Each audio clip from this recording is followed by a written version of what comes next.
श्री शिवाय नमस्तुभ्याम, हर हर महादेव, जय महाकाल। कैसे हैं आप सभी लोग।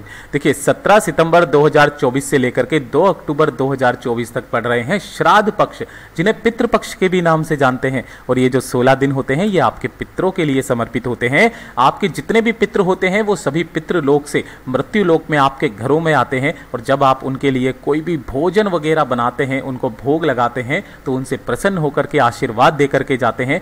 खुले हाथों से अपने धन, वैभव और आशीर्वाद को लुटा करके आपके घर की जितनी भी परेशानियां होती है उनको खत्म करते हैं। पूज्य गुरुजी ने कहा कि अगर आपके घर में किसी भी तरीके का कोई पितृदोष है ना, या फिर आपके घर के कोई पितृ हैं जो शांत नहीं है, किसी भी तरीके का कोई काल सर्प दोष है, घर में किसी तरीके का कोई ग्रह दोष ही क्यों ना हो, तो आपके जीवन के ग्रह दोष, आपके जीवन के कुंडली के जितने भी दोष है ना, वो सारे दोष इन श्राद्ध पक्ष के अंदर खत्म हो जाते हैं।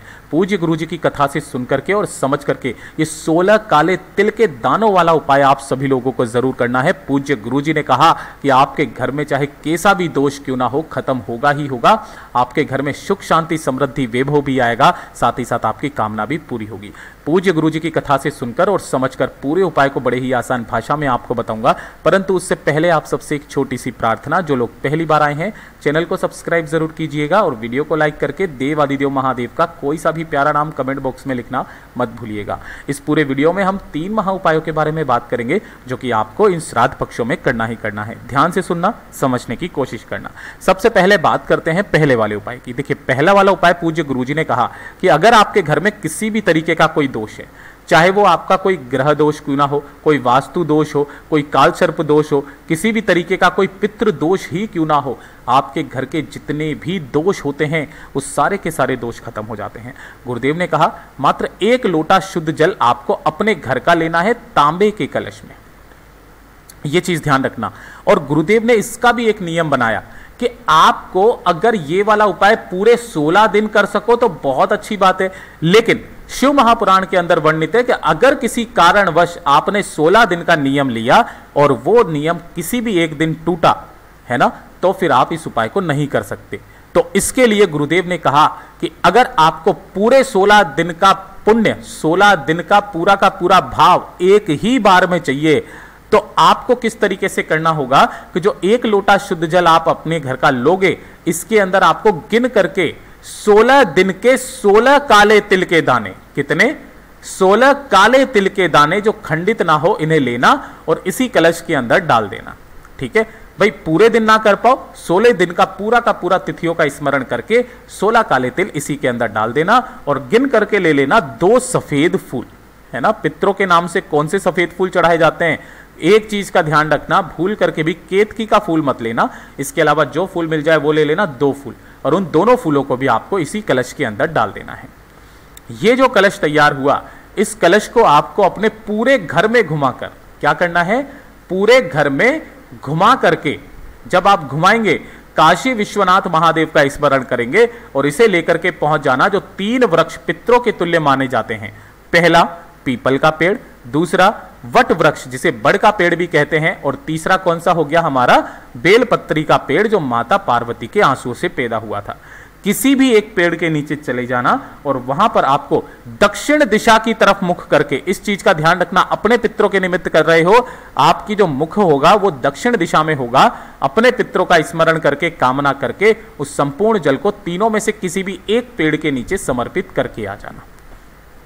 खड़े होकर के अपने पितरों से आराधना करना, घर में सुख, शांति, समृद्धि की जितने भी दोष हो उनको खत्म करने की कामना करके वापस घर के तरफ चले आ जाना। पूज्य गुरुजी ने कहा बड़े से बड़े दोष आपके घर के इस छोटे से उपाय से खत्म हो जाते हैं।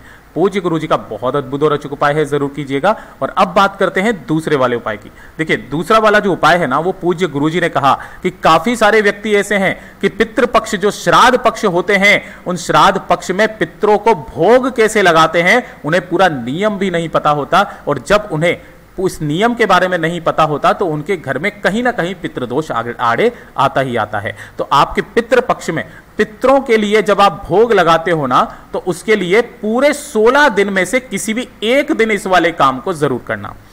मैंने पहले भी बताया था, फिर से बता रहा हूं, ध्यान से सुनिएगा। सबसे महत्वपूर्ण चीज, आपने कुशा के बारे में जरूर सुना होगा। यह घास नहीं है, यह है कुशा।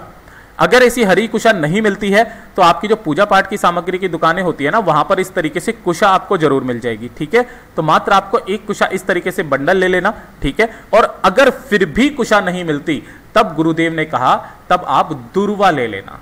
कितनी दुर्वा लेना? 16 दुर्वा आपको लेनी है, कितने भी गांठों की ले लेना, और एक दुर्वा एक्स्ट्रा लेकर के उसे दुर्वा से ही बांधना है। ध्यान रखना, मोली कलावे से दुर्वा को नहीं बांधा जाता है, दुर्वा को दुर्वा से ही बांधा जाता है। तो या तो दुर्वा ले लो या फिर इस तरीके से कुशा मिल जाए तो कुशा के ऊपर क्या करना है, जो मोली है इस मोली को आपको 16 बार लपेटना है। जैसे ऐसे करके लपेटा, ये 1, फिर ये 2, फिर ये 3, फिर 4, 5, 6, 7, 8, 9, 10, 11, 12, 13, 14, 15, 16, इस तरीके से 16 बार लपेट लेना। तो या तो ये दुर्वा के गट्ठर को या फिर इस 16 बार लपेटे हुए कुशा को आपको ले लेना है। ठीक है, एक काम तो ये हो गया। दूसरा काम आपको क्या करना है कि आपको लेना है एक लोटा तांबे का, जिसके अंदर आपको अपने घर का जल भर लेना है। इसी लोटे के अंदर आपको कुछ सामग्री डालनी है। सबसे पहले 2 से 4 बूंदे आपको डालनी होगी गंगा जल की। ठीक है, उसके बाद में डालना होगा थोड़ा सा कच्चा दूध। कच्चा दूध कौन सा? जिसे एक भी बार गर्म नहीं किया गया होता है, ऐसा गाय का कच्चा दूध डालना है, 1 या 2 चम्मच। उसके बाद में आपको चाहिए होगा थोड़ा सा बूरा। अब ये बूरा क्या होता है? देखिए, जो यूपी से होंगे ना वो बहुत अच्छी तरीके से जानते होंगे, चीनी का जो पिसा हुआ बूरा आता है ना, वो वाला, लेकिन वो खांड होता है। आपके मार्केट में जैसा भी मिल जाए, चीनी मिल जाए चीनी डाल दो, बूरा मिल जाए बूरा डाल दो। 1 चुटकी काले तिल आपको उसी कलश के अंदर डालना है और 1 चुटकी जो भी उसी कलश के अंदर आपको डाल देना है। तो जो आपने कुशा या फिर घास का जो बंडल लिया था दूब का, उसे लेकर के साथ ही साथ इस कलश को लेकर के जिसके अंदर समस्त सामग्री डाली है, किसी भी पीपल के पेड़ के नीचे पहुंच जाना। यहां पहुंच करके अपने पितरों का स्मरण करके, कामना करके, उनका आह्वान करके, जो भी कुशा या दुर्वा का बंडल लिया है उसे आपको इस पेड़ के नीचे रखना है। और उसके बाद में अपने दाहिने हाथ में जो कलश में आपने सब कुछ चीजें डाली हुई है, थोड़ा सा जल अपने दाहिने हाथ की हथेली पर लेना और एक मंत्र का स्मरण करना है जिसे पितृ मंत्र कहा जाता है। क्या मंत्र है वो? ओम सर्वेभ्यो उत पितृभ्यो तृप्तयाम। क्या है? ओम सर्वेभ्यो उत पितृभ्यो तृप्तयाम। इस मंत्र का स्मरण करके आपको उस जल को इस दुर्वा के ऊपर या फिर जो कुशा ली है उसके ऊपर छोड़ना है। फिर वापस आपको थोड़ा सा जल लेना है, मंत्र का स्मरण करके इसके ऊपर छोड़ना है। कितनी बार? 108 बार। फिर चाहे आपने ब्राह्मण को भोजन कराया या ना कराया, पितरों के लिए भोग निकाला नहीं निकाला, कौवे को भोजन खिलाया ना खिलाया, कोई दिक्कत नहीं है। केवल एक उपाय ये वाला, इस पितृ पक्ष के दौरान जिस घर का कोई एक व्यक्ति मात्र भी कर लेता है, उसके पितरों को सीधे तर्पण मिल जाता है, उसे फिर मोक्ष मिल जाता है, उसे तर्पण की जरूरत नहीं होती है। पूज्य गुरु जी का बहुत अद्भुत और अचूक उपाय है, जरूर कीजिएगा। और ये तीसरे नंबर का उपाय जिसके लिए गुरुदेव ने कई बार बताया कि अगर किसी ने बोल दिया कि आपके घर में किसी तरीके का कोई पितृदोष है ना, आपके कोई पितृ हैं जो आपसे खुश नहीं है, जिसकी वजह से आपके परिवार में समस्याएं बनी हुई है, धन नहीं आ रहा, बीमारियां बनी हुई है, कार्यों में बाधाएं आ रही है, चाहे आपको पता ही ना हो है कि नहीं है, एक काम कर लेना, चाहे कैसा भी पितृदोष क्यों ना हो, खत्म हो जाएगा।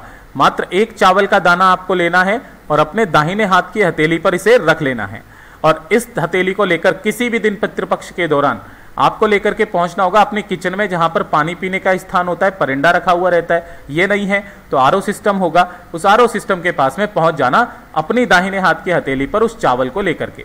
ठीक है, यहां पर ला करके इससे आपको स्पर्श कराना है, स्पर्श कराकर अपने पितरों का स्मरण करना है और स्मरण करके आपको इस चावल के दाने को साथ ही साथ 1 लोटा शुद्ध जल अपने घर का लेकर के पहुंच जाना भोलेनाथ के मंदिर में, शिवलिंग के पास में। उत्तर दिशा नॉर्थ डायरेक्शन की तरफ में मुख करके खड़े होना। पहले 1 लोटा शुद्ध जल भोलेनाथ की शिवलिंग पर समर्पित करना, श्री शिवाय नमस्तुभ्यम मंत्र का स्मरण करते हुए, और जो चावल का दाना आपने लिया है उस चावल के दाने को अपने ही दाहिने हाथ की हथेली पर रख करके 5 बार एक शब्द का स्मरण करना है, वो है स्वधा स्वधा स्वधा स्वधा स्वधा। कितनी बार? 5 बार। इस स्वधा शब्द का स्मरण करके शिवलिंग के ठीक ऊपर इस चावल के दाने को रख करके अपने घर के सभी दोषों को खत्म करने की कामना करके वापस घर के तरफ चले आ जाना। पूज्य गुरुजी ने कहा चाहे कैसा भी दोष क्यों ना हो आपके वो खत्म हो ही जाएगा। पूज्य गुरुजी ने कहा ये स्वधा शब्द कोई मामूली शब्द नहीं है, ये मैया पार्वती जी की नानी का नाम है जो पितृलोक में निवास करती है, और आपके जितने भी पितृ होते हैं ना वो सभी के सभी इन्हीं के अंडर में आते हैं।